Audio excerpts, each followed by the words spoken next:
Plugs in here. Okay. Do you want me to copy it to like desktop and then remove it? So, or Doesn't you found it matter. there? Doesn't Okay. matter.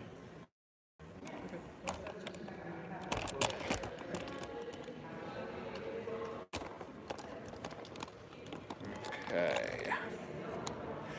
Okay, good. I started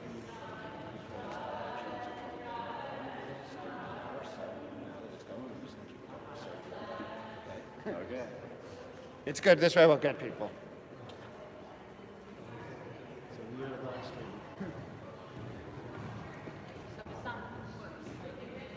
Yeah.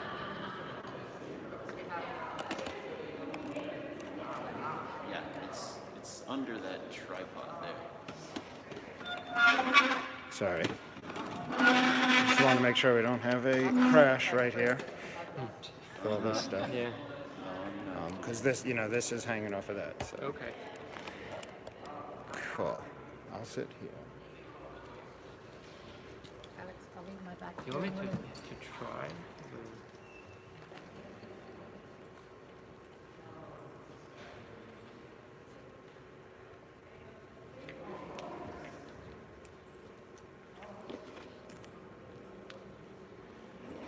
That's good.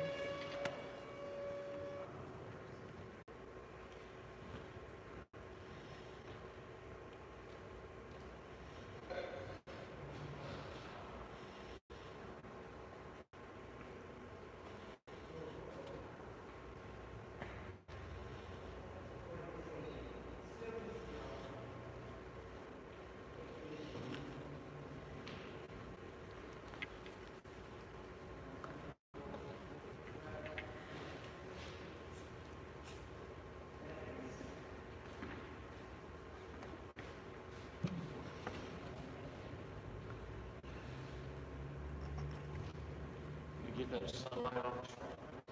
Kind of gives it a nice look. I guess they designed these chapels for exactly. sunlight effects. Greta was reciting. Okay, cool. Good. Yeah. So are you from around here? No, I live in New York. Oh, me too. Okay. Okay, cool. In the city? Yep. Staten Island. Oh, wow. Forgotten borough. Yeah. Well, everybody on the campus. Really? Oh, yeah. I'm surprised by that. My neighborhood's And they're cool. all Italians. But, yeah. My neighborhood's cool, but I try that is, it's not that, there's not that much beyond that, so you didn't miss much. Well, the fact that and that you're here tells me that you're interested. I'm interested in what about this. Yeah, well, I've been a member for about a year and a half now, and then I took a job as one of the campaign directors for the Drop the Mic campaign, Mike standing for military. Oh, I know. A few months ago. Yeah. So Okay. I'm just on staff too. I remember that. I love that. Yeah, well, we're finally like really putting muscle into building it out, so I'm excited about it. I gave it to you all, too. The name, of course, people will read it, explain to them. But we need MIC to get in there. That's part of the work. Step one, static face.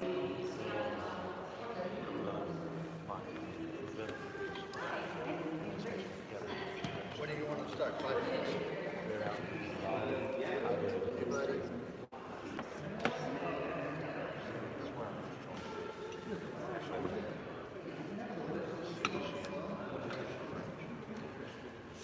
The YouTube is breaking in and out, so I'm going to just be It's on the line to that. Yes.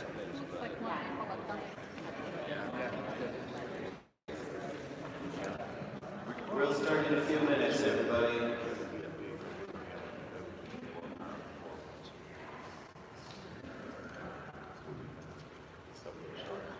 Where's the other one? Mark, you're gonna hold it? Yes, I'm going to hold it. I understand. Be prepared. Has anyone seen Reiner Braun?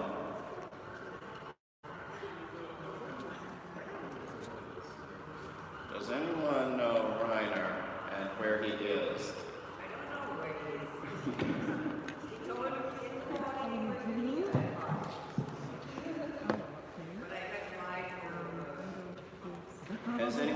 Por Arifi. This is going to be a slow start with our first three speakers not being here. Brittany, get ready. Just for that, and the wireless for everybody else. Yeah. And there are. I do. Fine. Maybe.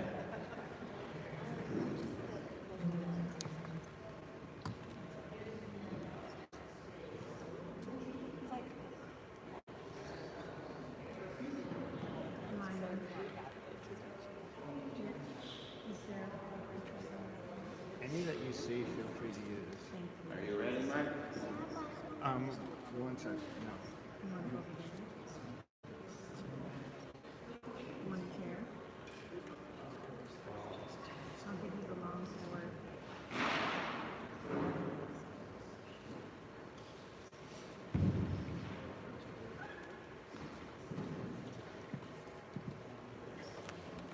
Okay, it is.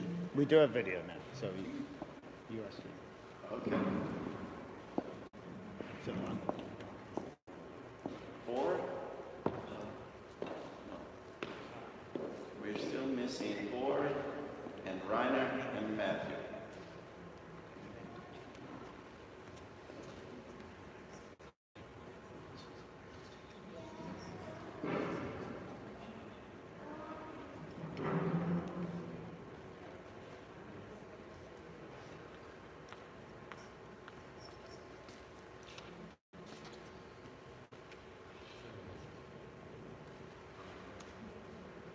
November 1990. This Charter of Paris was signed. These troops are staying at the Russian border. And as a German, I have to say, I have to excuse myself from my government. And again, German troops are staying 150 kilometers far away from St. Petersburg. We surrounded, the former St. Petersburg was called at that time, Leningrad. We surrounded this city that no one could come in and out. And these brutal confrontations surroundings killed 1 million Leningrad people. They were even eating the dead people because they had nothing else to eat. Because there were not any longer any grass to eat. That is the brutal reality. And to understand the confrontation, you have to understand the history and the actions of NATO. You can only understand the Ukrainian crisis, the Crimea issues, when you are looking back to this situation and what the Western countries and the NATO countries have done.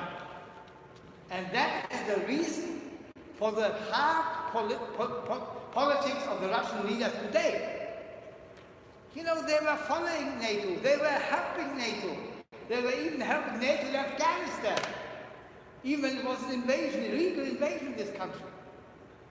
But all these attacks to their interests, all their what they called misunderstanding, in reality it was the opposite of this. In Libya, where Russia agreed about an air-free zone, and what were the NATO countries doing? They were bombing these countries, and they were killing Gaddafi.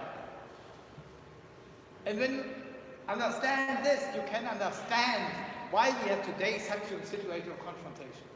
And you can understand why they are discussing about Moldavia, they are discussing about Georgia. This is even against the constitution of NATO. And Georgia has two more or less independent parts. But it doesn't care so long you can march against the Russians. The hate of Russia, the hate against Russia, independently, if it is a communist or a capitalist leader. And frankly speaking, Putin is an oligarch capitalist leader. The Chicago boys were sitting in the Kremlin and were next to Yeltsin, this drunk boy, tried to rule the country, or better said, to ruin the country. And it was Putin, who has many critical points. He put these countries again together. He gave these countries a new vision and a new NATO and our political elites, above all in the United States. It is understandable, but we have to fight against it, because it is absolutely not peaceful. And to understand why we are here, why we have to fight against NATO, I think you have a little to understand this kind of history to see. One yesterday, I will do it very short today, but I would like to mention it. NATO has a smaller system, which is Union is not Europe. There are more countries in Europe than members of the European Union. Above all, Russia. Russia is a burden sharing in NATO. It is not any longer true, from my understanding, that the only power in NATO is the United States. The European countries and the European militarization becomes a stronger part of it. They are not any longer the Union or partner who has to follow. It's not peaceful. It is cost intensive. It means enlarging the military budget, but it's also not peaceful because, and you know, I think the most of you don't know this, the European Union is engaged today in 15 wars in the world. We are a part of the Afghan islands, the development of the islands. There are a lot of controversial questions. But none of these questions could be solved by military. It could only be solved by dialogue and negotiations. But NATO is doing absolutely the opposite. We have new marines, new troops, and so on. So that's one part of this global NATO. The other part, and this is much nearer to Europe, is Latin America. Colombia is now the first country of Latin America which is a part of the globe. The belief of many people for the last 20, 30 years, NATO is something peaceful, and we need NATO. So that is why it's so important that we are gathering, that we are sitting together to change our opinion, learning from each other challenges, which we should put in the middle point of our action for the future. The first is nuclear weapons. I think we should never forget that we have 15,000 nuclear weapons on the world. That we have the modernization of the nuclear weapons by all nuclear weapons. That we really have the danger, after the end of the INF Treaty, to have new nuclear weapons in Europe. Can you imagine what does it mean to have new land-based nuclear weapons, which are in 6 minutes in Moscow? What should the other side think about that? How they can react? 6 minutes is nothing. You cannot call, you cannot ask someone, is there a mistake? Do you really want to attack me? You have to do something. And then these nuclear weapons are really magnets, because the other side has to do something before. And this means the level of confrontation is even... Never have to bleed it. Over and over, I'm struck that as we face environmental and humanitarian crises around the globe, our politicians continue to choose profit over people. That yesterday, as many around the world are still freshly mourning horrific gun violence, President NATO Secretary weapons purchased from U.S. defense corporations that will continue to in turn pay $507 to keep pretending that more weapons on our global shelves are more safe. I fought in NATO's war in Afghanistan, and I received a medal from NATO for doing it. For what? When I deployed, I was told our purpose was to make the Afghan people safer. I wonder if the families of the approximately 38,000 Afghan civilians killed by this war so far feel safe yet. I was told I was fighting this war in service of keeping the American people safer.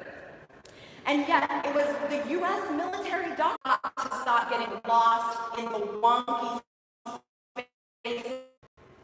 In my marrow are hungry faces who live on land the whites don't want. In my marrow, women who walk 5 miles every day for water. In my marrow are swollen faces, the swollen faces of my people who are not allowed to hunt, to move, to be. In the scars on my knee, you can see the children xenophobic system that protects. Capitalism and militarism make ideal bedfellows, and the post-World War strategic alliances, leveraging such as the International Trade Organization, the IMF, we all know them, the World Bank, trillions of dollars invested in the reification of violent wars on our those of us who buy into this ideal of the nation state, fabricated borders, extracted resources, extracted labor. So some might be privileged while others disposed of. Trillions of dollars traded and expended within the military and war industrial complex, which is a whitewashed and sanitized way of describing the most base and inhumane orientation of humankind. The interlocking hegemons of white supremacy create disposable human beings, those of which I've already named, and we know war is retrograde. It's a reaction of the complexities of human existence within a multiplicity of difference. A truncated imagination that cannot understand or learn or think beyond the boundaries of fear and angst.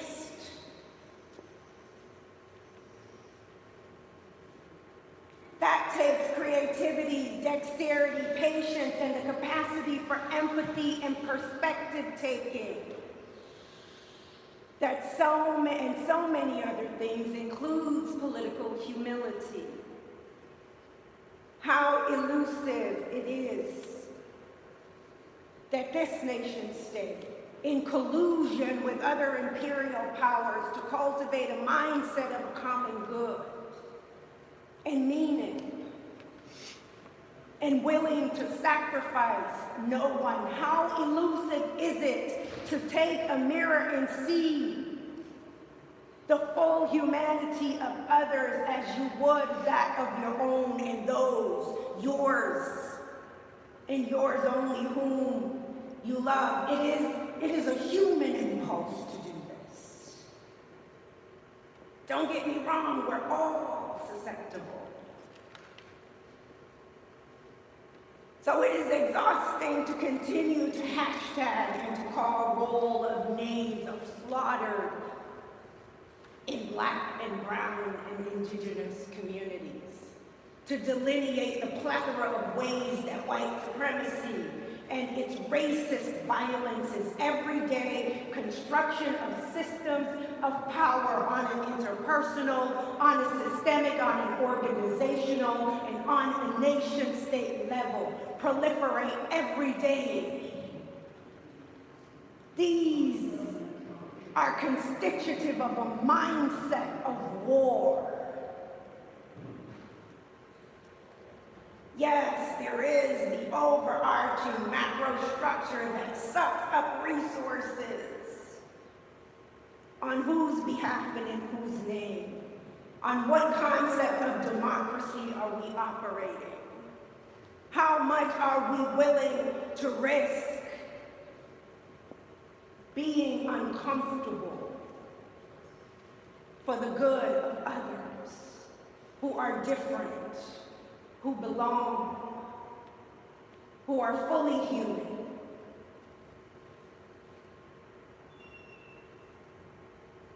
The equal worth and infinite worth and dignity of all human life, every nation, tribe, and tongue. Its racist violence have been mechanized within all of the systems that we know: education, healthcare, economic disenfranchisement, militarized policing and surveillance in Black communities are direct tentacles of the war apparatus, extracting trillions of dollars of resources that could, with vast goodwill and humanity and imagination, could be redistributed and create a whole new way of being. And even for those who have the power, but not the moral will or conscience to do it, even create a kind of humanity that is broad and large and expansive, that we might see the fullness of what we can actually become across differences, the beauty of differences. No one group beholds everything. But this angst and this tendency to kill and to destroy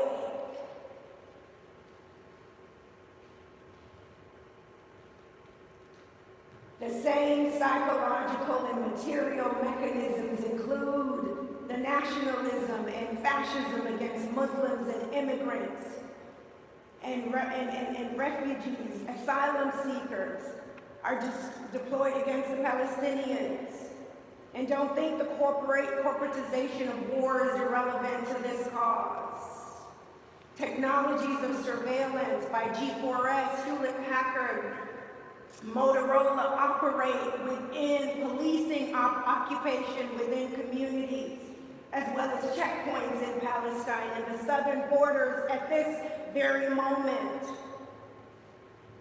I saw a checkpoint at the border in Arizona. It looked just like the checkpoint that I went through on the West Bank. Many of my comrades didn't recognize it.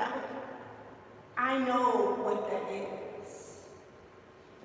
When we were being tear gassed in Ferguson, it was Palestinians that tweeted and showed us videos on what to do, on how to deal with the militarized police, the state turning against those who ought to be seen as its own. Black and brown bodies are targets of racialized, homegrown, state and nationalistic terror. There's more threat for us inside this empire than without. Every day, I fear sending my child to a school that is predominantly white. How his body is looked upon and read, regular, normal behavior for those who sees him through the eyes of a full humanity of a growing child. There isn't that competence generally within our education system. Disproportionately black and brown children are trapped with suspensions in a school to prison pipeline. This is connected to the mechanisms of NATO for us. It has always been. We don't separate the two. It is indeed intersectional. Not only because of resources, but because of the gaze, because of the day-to-day exclusion and ignorance, and I mean that in the most respectful way. Separation and Jim and Jane Crow segregation creates ignorance and fear of the other. And we aren't able to learn by building deep, connected relationships with people that perhaps we may develop the capacity to love beyond our capacity. In this moment, if we talk about a movement for peace, we have to talk about a deep sense of honor and respect in relationship for all communities, and it requires us to be uncomfortable. And as I close, forgive me, I'm a Baptist preacher, so time is very philosophical. But I respect the materiality of it. And the war that is of coloniality. NATO was imagined and constructed as a tool of coloniality, as a colonizing mechanism. But lest you think it only colonizes the external target and threat, no, it must first colonize the imagination of those who believe in its mission. They are the first victims of white supremacy. They are the first ones who were co-opted. Their humanity, their creativity, their imagination, they are the one that's robbed of the beauty of my people, of all of our people. And I don't mean white people. I mean German people. I mean British people. I mean Celtic people, Slovakian people, Italian people. This is what I want my child to see as we travel around the world. I want him to see himself as a part of the beauty of a vast and grand tapestry given to the world just as others are given to the world. This is our fight. This is our solidarity. There is only one common enemy, and that enemy is that which seeks to truncate our humanity and render us far less than what we were designed to be. And I believe that we together can be that, and we must do that. Thank you.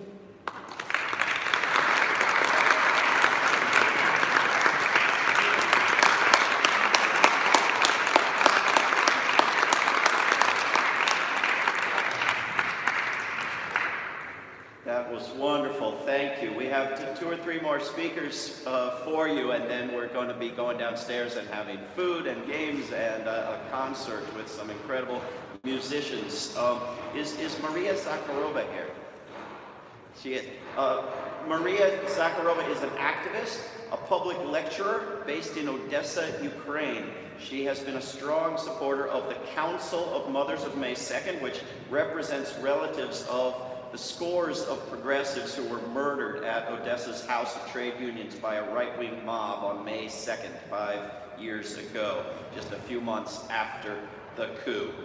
Ever since that massacre, Maria Zakharova has been promoting the demand by the Council of Mothers for an international investigation into who was responsible for the murders, addressing this issue at meetings, conferences, rallies across Europe and across the United States. And here with us this evening, please welcome Maria Zakharova.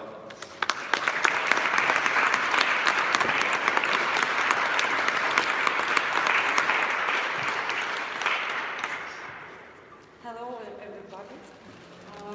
Today I want to speak about two cases of Ukraine and Venezuela and compare them. Because Ukraine and Venezuela are countries that have become victims of American imperialism, but there are a number of significant differences in their situation. First of all, the left-wing socialists in Venezuela rule with significant support from the working people because they express their interests. In Ukraine, before the coup, the conservative government represented the interests of big business and pushed for a neoliberal policy. It did not have wide support among the working classes. But the composition of the opposition is similar. In both Ukraine and Venezuela, the big bourgeoisie managed to mobilize the petty bourgeoisie, which was dissatisfied with the government's policies. At the same time, the Ukrainian opposition movement, which overthrew President Yanukovych, is much more to the right than the Venezuela opposition. American assistance to the organizers of mass protests in both countries is manifested even in the similarity of external methods. For example, in Venezuela during the mass demonstrations in 2016 and 2018, the opposition put masks on their faces and dishes on their heads, and they made wooden shields.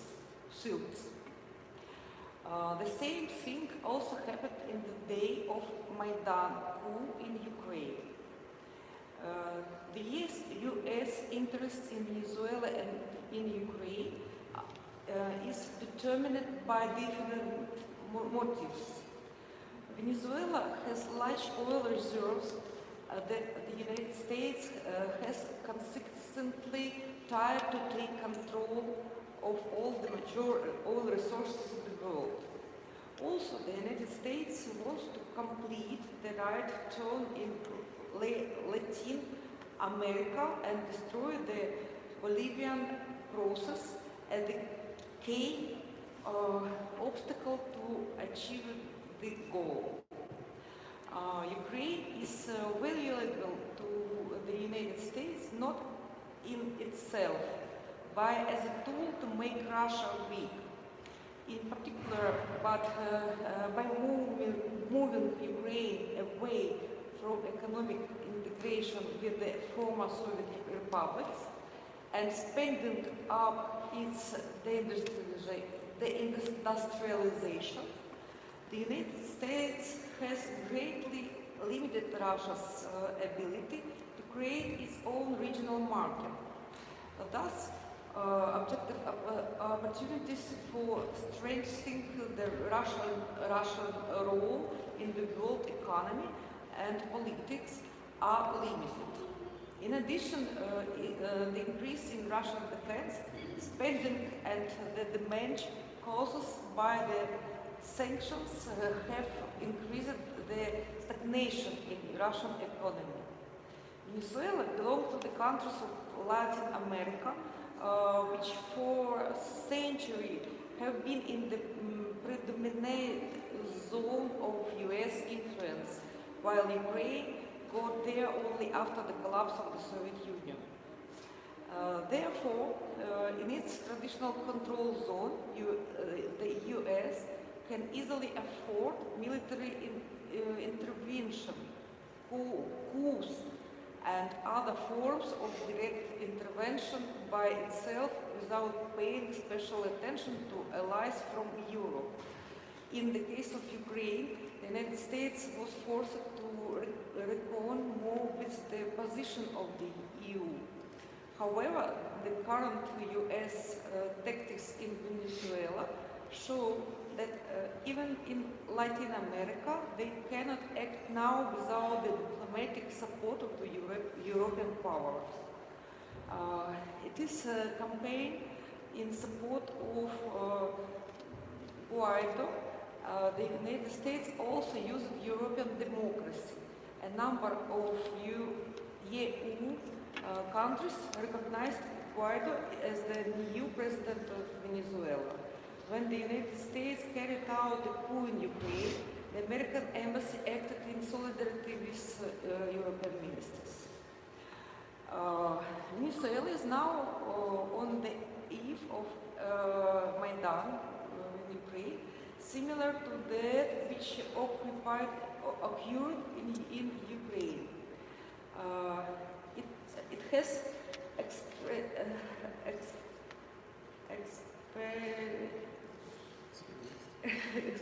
experienced a long period of economic crisis. However, the difference in the social policy and political image of the government of Maduro and Yanukovych, president of Ukraine, are clear. Unlike Yanukovych, Maduro enjoys the active support of the popular masses, which is seen in mass demonstration in Venezuela. Unceremonious actions of the American government allow Maduro to rally the population on the basis of patriotism and protection of national sovereignty. Yanukovych had no such opportunity. In the case of Ukraine, the United States used methods of indirect pressure through opposition movement that it controlled. Therefore, in Ukraine, it was not necessary to resort to open actions in contrast to the situation of Venezuela. American methods in Venezuela resemble the Syrian case. So it is now possible to expect an appearance of some kind of free Venezuelan army or contra-militants in the jungle of Venezuela border, as was done in Nicaragua. It is important to look at the similarity of the methods of the struggle of American Special Service against political opponents. First, they act to destabilize the infrastructure. The terrible accident at the power station of E.L. Chori, I told right in English, yes, this left almost all Venezuela without electricity. Something similar can be seen in the Donbass in Ukraine. In Donbass, we have seen a periodic undermining of power lines and the collapse of brightness on important transportation lines. Second, many resistance leaders in the Donbass have been killed by sabotage groups deployed by the Ukrainian Federal Police or SBU. In Venezuela, there also were many assassination attempts against President Chavez and Maduro, but fortunately they are failed. In Venezuela, US agents call on the military to go over the side of the opposition. This is more like Syria and Libya than Ukraine. But so far, this appears diplomatic pressure have been unsuccessful. All underside elements in the army and the state apparatus could decide a long time ago which side they wanted to take. Under these conditions, the United States followed the path of increasing pressure for a coup. In 100-year history of American imperialism in Latin America shows that this pressure can turn into an intervention. Let us wish the Venezuela's people success in their fight against the threat of foreign invasion happening over there, and let us do all we can to support them in their fight.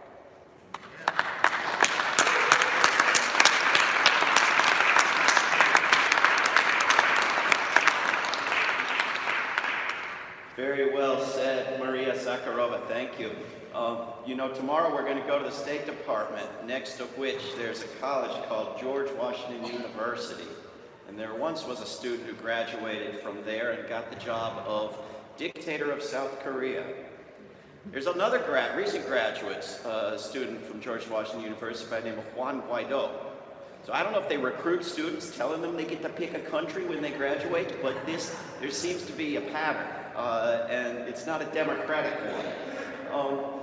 These meetings that NATO is having this week, and we've been in some of them with them, there doesn't seem to be anyone from Libya there thanking NATO for their service. There doesn't seem to be anyone from Afghanistan in the room thanking NATO for what they've brought to their country, or from Yugoslavia. But we have with us here tonight Anna Maria Gower, and you're going to see her beautiful and powerful artwork on the walls downstairs when we go downstairs. Anna Maria Gower is a Serbian-British mixed media artist focusing on the themes of memory, life path, and experiences of war. The origin of her artistic interest goes back to her own experience of surviving the NATO bombings of Yugoslavia and its capital, Belgrade. As a 10-year-old in a war zone, she witnessed the destruction caused by NATO involvement both during the conflict and for years after.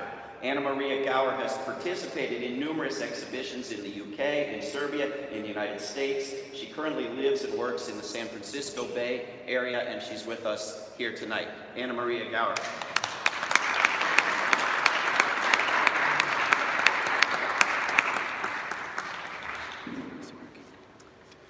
One second. Sorry, one moment. The slides are working.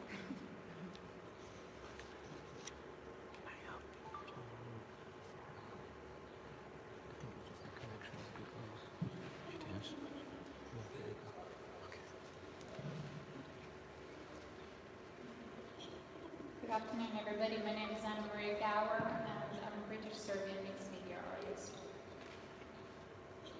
On March 24th, 1999, NATO forces started an attack on Belgrade, capital Serbia, then Yugoslavia. The bombing lasted for 78. This intervention became a model for future military campaigns organized by NATO. I think this should come as no surprise. After all, the bombing of Yugoslavia was a good war. It is widely regarded as one of the most successful military campaigns the United States took after the end of the Cold War. The bombing of Yugoslavia was good for a reason. Good wars are the ones in which the country doesn't lose its people. No American lives were lost in the attack. Good wars have a moral justification. After a decade of civil wars in former Yugoslavia, it was agreed by the world that Serbs deserved whatever was coming their way. Brilliant Serbian writer Milorad Pavic would later say that for this period, Serbs became the world's most hated nation. The same idea, you deserve it, was repeated to me by my close Bosnian friend. Good wars get rid of bad guys. Slobodan Milosevic, the authoritarian Serbian president, was eventually removed from power. Democratic elections were held.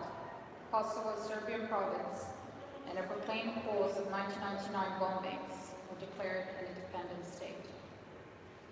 It seems that the NATO campaign in Yugoslavia ticks all the boxes of a good war. In my art, I often try to express my vision of this good war. Today, I will try to talk about it. I was brought up by my grandmother. My parents divorced when I was 2 years old. It could have been the Civil War. My father was Croatian, and my mother was Serbian. Maybe they were just bad at being married. I grew up poor. My grandmother didn't earn much, so I had to help her work in the market from the time I was 5. I was about to start elementary school when the bloodiest parts of Yugoslavia's Civil War occurred. My role in the Civil War was limited to being bullied for a Croatian last name. When American President Bill Clinton, according to his memoirs, his wife Hillary Clinton, decided to launch a bombing campaign with the help of NATO, I was about to turn 11. Most of the wealthy people left Belgrade. Bomb shelters were guarded by men trying to protect their families. There was no place for my grandmother, me, and our parrot, Zhuka. We had to stay outside under the falling bombs.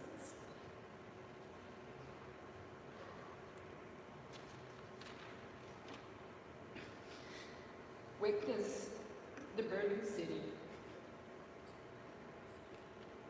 One of these nights, when the bombing was especially severe,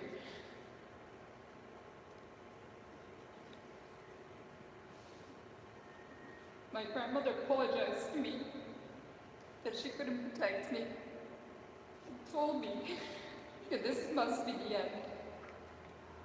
I hugged her. I felt love. I was ready to die. But I didn't. I was lucky, but many didn't. The kids, Milica, 3 years old, Marko, 2 years old, Bojana, 11 months old, and 76 more kids were killed by the bombs. The adults, over 4,000 people. These numbers are just immediate deaths. 15 tons of depleted uranium in bombs caused a dramatic increase in childhood cancer diagnosis. 110% to be exact, compared to the pre-war period. Poverty, political chaos, drugs and crime ran rampant, fueled by the damage caused by the bombing. Many of my friends didn't make it through. They were killed by cancer, by drugs, by crime. Some took their own life. I owe it to them to stand in front of you today and try to convince you the idea of the good war is a lie. The world does not work like politicians in lofty offices think it does. We can't improve things by destroying them. The idea of a good war is a sick joke. It is a sign of intellectual and moral laziness. The good wars damage lives and souls of innocent people, changing them forever. If you drop a bunch of bombs on poor, crime-ridden, politically corrupt society, you will get more poverty, more crime, and more corruption. Also, you will get thousands of dead innocent people, people who did not deserve to be killed. Each one with a story, just like me. On June 10th, in 1999, NATO forces finished the attack on Belgrade, the capital of Serbia and Yugoslavia. The bombing lasted for 78 days, but this sound will stay with me forever.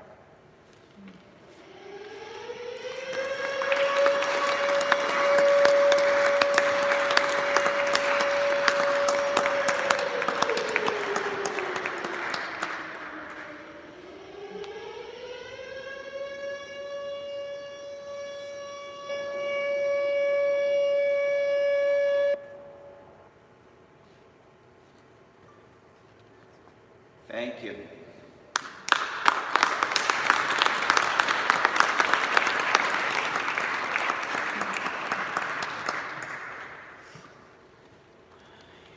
Here to try to cheer us up and get us through this and move forward with a little energy. Lee Camp is the head writer and host of the TV show Redacted Tonight with Lee Camp on RT America, which is watched by millions around the world. He's a former contributor to The Onion, former staff humor writer for the Huffington Post, had a hit web series called Moment of Clarity. He's toured this country and the world with his fierce brand of stand-up comedy. George Carlin's daughter, Kelly, said he's one of the few comics keeping her father's torch alive. Among his top accolades, Lee Camp says, are that he's had a smear piece done about him by the New York Times and by NPR's Weekend Edition. I can't imagine higher praise. Lee Camp, welcome.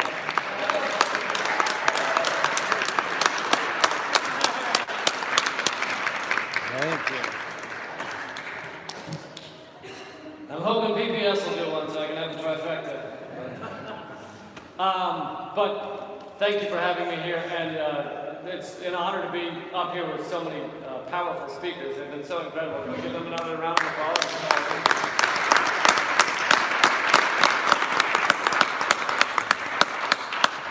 Really is wonderful. So the North Atlantic Treaty Organization is now 70 years old, and I think it's time to retire, right? Isn't that about the age? Not that 70 years old. I've marched with some of you, and I was the one complaining about my knees, so I know you guys are young. Anyway, NATO has basically become an aggressive arm of our U.S. military. Many view NATO as a war-legitimizing body, right? As if the United States is standing here waving our arms like a horny gorilla with a semi-automatic rifle, and NATO is the zookeeper that's like, whoa, whoa, whoa, don't throw your shit at everybody. And then every once in a while it goes, okay, throw your shit at him. That's fine.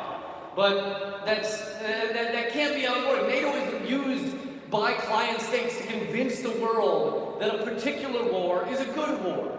But as the last speaker said, there are no good wars. Not anymore. Good wars arise when all other options are exhausted. But nowadays, all other options are never exhausted. Our drones blow up people on the ground after a drone pilot in Tampa or Las Vegas looks at a grainy image and decides to bomb. Did we chat with the guy? No. Did we capture them? No. Did we wheel and deal with them? Did we imprison them? Did we surround them, put pressure on them, threaten them, talk to countries? No, no, no, no. So basically, no other options were tried. Bombing was the first and only idea we had. Other options exhausted. Other options, they're not even tired, all right? They haven't even been sent in. They're well rested and bored. They haven't been in the game for 20 years.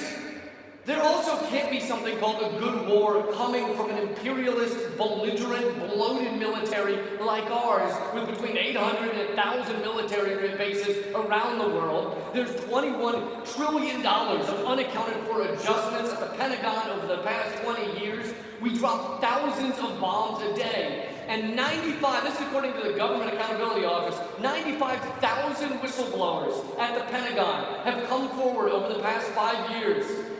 95,000. Most of those cases are never even investigated.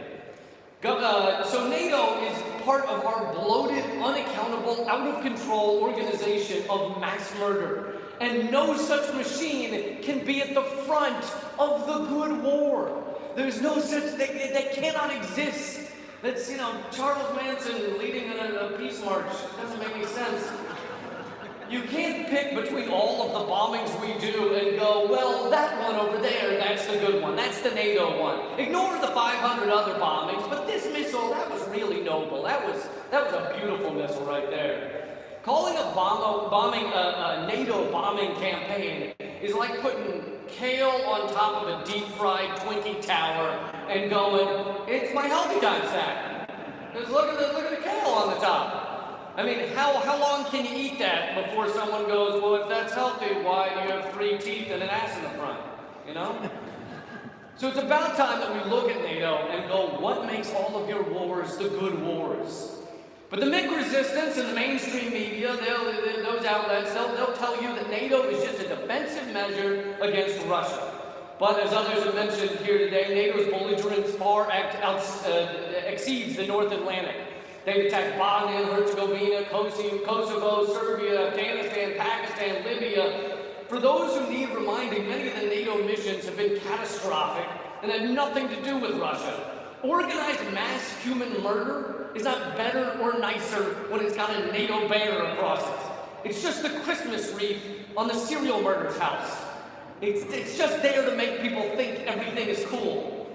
But some of the Trump voters out there will say, well, Trump promised to rein in NATO, and that makes him a good president, and maybe he didn't withdraw from NATO. Yeah, but has he? Trump also promised that no one ever in a million years would be as humble as he is.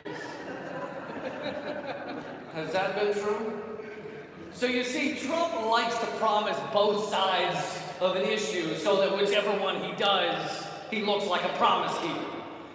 He literally promised to pull back our global military presence, and he also promised to build up our military bigger and stronger than ever before. So no matter what he does, he's a great promise keeper. I use that tactic sometimes. I'll tell a romantic friend that I'm amazing in bed, and also I'm the worst in bed. And then no matter what happens, I can be like, told you. No, our military is bigger than ever, and NATO is bigger than ever, and we're dropping more bombs than ever. And both the Democrats and Republicans support this festival of genocide, this carnival of carnage. Only 22 members of the House voted against the Support NATO bill this year. Others argue that NATO shows how well nations can cooperate in the world, right? Yes, it shows we can come together and bomb Muslim countries while holding hands. Just warmed your hearts. It's time to sing Kumbaya, massage each other, scented oils. I'll quote my friend David Swanson here. He said, the notion that supporting NATO is the only way to cooperate with the world ignores superior, non-deadly ways to cooperate with the world. Oh, maybe there are ways to cooperate that don't bomb children. Never occurred to me. Saying NATO is the only way to come together is like saying the only way you can befriend your neighbors is to join forces in murdering people in the other town. Yeah, we really bonded together. Every Tuesday we get together and beat people with tire irons. We're like two peas in a pod. Plastering a NATO sticker on a bombing solves nothing. America drops thousands of bombs a year. According to the Pentagon's own numbers, 98% of those bombs kill innocent civilians. Or as the Pentagon would say, secondary targets. It goes down a lot easier when you call it secondary targets. So who are these victims of our unaccountable wars? Journalist Whitney Webb wrote last year, shockingly more than 80% of those killed have never even been identified. And the CIA's own documents have shown that they are not even aware of who they are killing. Avoiding the issue of reporting civilian deaths simply by naming all those in a strike zone as enemy combatants. That's right. We only kill enemy combatants. How do we know they're enemy combatants? Because they were in a strike zone.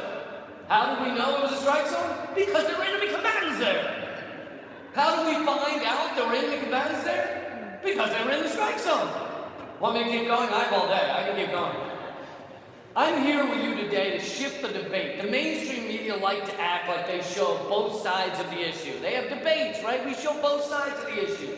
But they almost never show the anti-war side. That is not allowed. In fact, the presenters who ultimately come forward and say they're anti-war, they're thrown off the networks even when they have the top-rated show like Phil Donahue, or highly rated shows like Ed Schultz, or Jesse Ventura, his show never aired on MSNBC because they found out he was against the Iraq War and they paid him $1 million just to get out of his contract.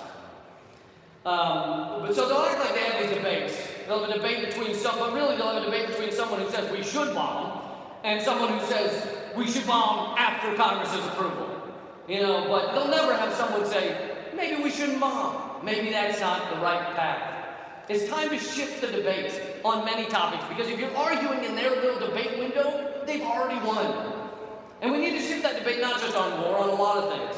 Don't argue with people, with your friends. Don't argue on Facebook about whether corporations donate too much money to political campaigns. Argue about whether there should be corporations at all. Argue about it, right?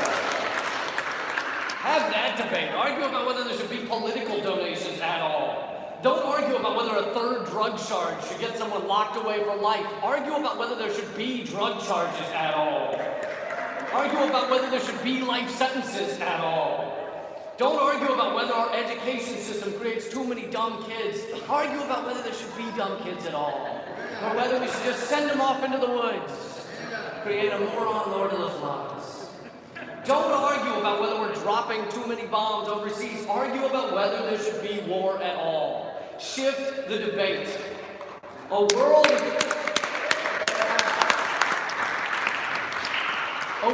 without war is possible, and those who say it's not are usually getting rich off of the status quo.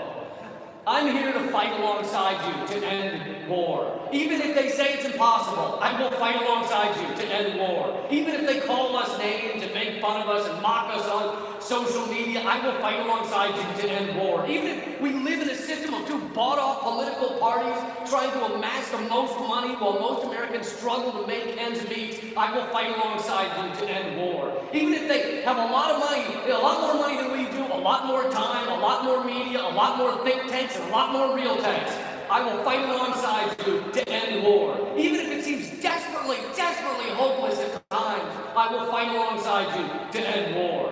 It takes billions of dollars and countless hours on thousands of channels and newspapers, magazines, and websites to convince people that war is the only answer, the only choice, that the death economy is the only way to exist. It takes that much propaganda because it goes against common sense. It goes against compassion and empathy and love and friendship. It goes against everything we believe deep within us. But it only takes a moment, a conversation, a message, a post. It only takes a few minutes to convince people peace is the answer.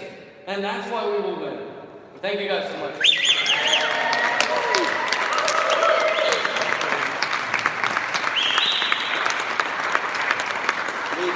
Thank you. Round of applause for all of our wonderful speakers tonight.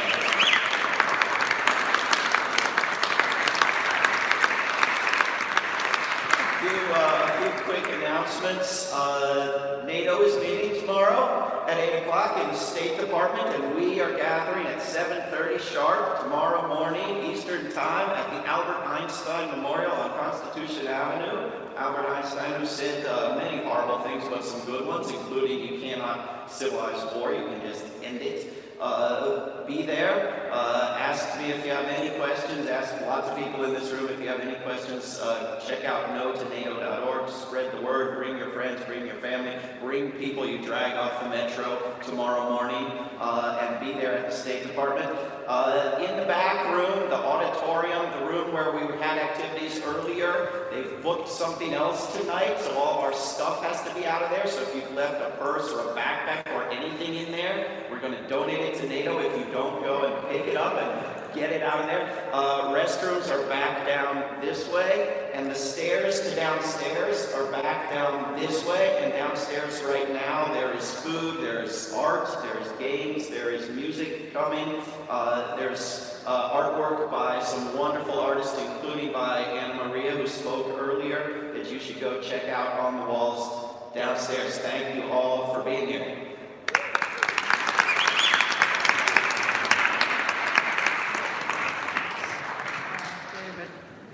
Probably not going to get up that early, but how long are they going to be at the memorial before they... At 8 o'clock we go to the State Department. At 9:30 we go to the Martin Luther King Memorial. Okay, so if I came at 8 o'clock to be at the State Department? At 9:30 our current plan. At 9:30 we walk, and at 10 o'clock we are at the Martin Luther King Memorial. Yeah. Well, we'll have speakers and music and everything we can at the State Department too, but then we're going to walk to the Martin Luther King Memorial and have speakers there. I'm marking it because I think it's going to I think that makes sense. I think you'd be welcome to speak at both locations. I think talk to Pat over there. So at the State Department, Right. Good. I'm not looking first. Good. Thank you. Thank you. Thank you. It's important. Thank you. You're welcome. Promise me you'll listen to it. Okay. Thank you. That was terrific. Thank you. We've hopefully got good videos of it. I hope. We'll see. Well, we got Things like, finally working. Yeah. It was dying every 5 minutes for the first. Yeah.